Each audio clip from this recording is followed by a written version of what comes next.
Hello বন্ধুরা, কেমন আছো? তো আজকে তোমাদের সাথে অনেক দিন আগের একটা ব্লগ শেয়ার করছি। তো আমরা চলে এসেছিলাম চড়ক মেলায়।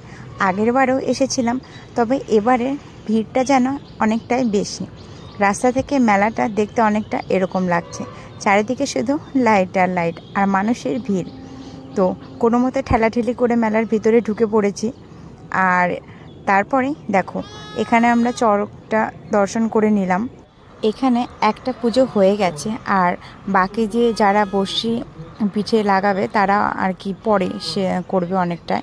আর তারপরে এখানে দেখো চলে এসেছি। এখানে দেখো আগুন জ্বালিয়ে রেখেছে, এই আগুনের উপর দিয়েও মানুষ হাঁটবে, কিন্তু সেগুলো অনেক রাত্রে হবে বলে আমাদের আর দেখা হলো না।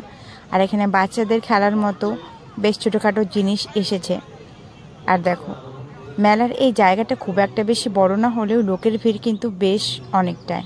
তো তারপরে আমরা চলে এসেছি একটু খাওয়া দাওয়া করতে। আর এখানে চলছে খেলা, তো খেলা দেখতে ব্যস্ত, বুঝতেই পারছো। আমার সেরকম খেলা দেখার কোনো নেশা নেই। তো তারপরে চলে এসেছি আমাদের গরম গরম মোমো। তো মোমোটা খেতে বেশ ভালো ছিল। আর যে দোকানটাতে আমরা খাচ্ছি, এই দোকানের দাদাটায় আমার বিয়ের বৌভাতে দোকান দিয়েছিল।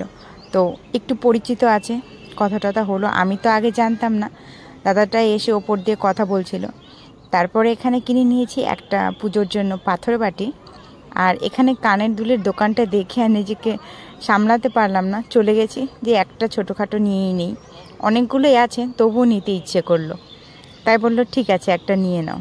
তো তারপরে একটা নিয়ে নিয়েছি। আর বাড়ি আসার আগে বাড়ির জন্য নিয়ে নিয়েছি জিলাপা।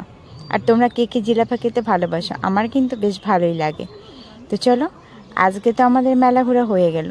ব্লগটা এখানেই শেষ করছি। ভালো লাগলে লাইক, শেয়ার, কমেন্ট করো।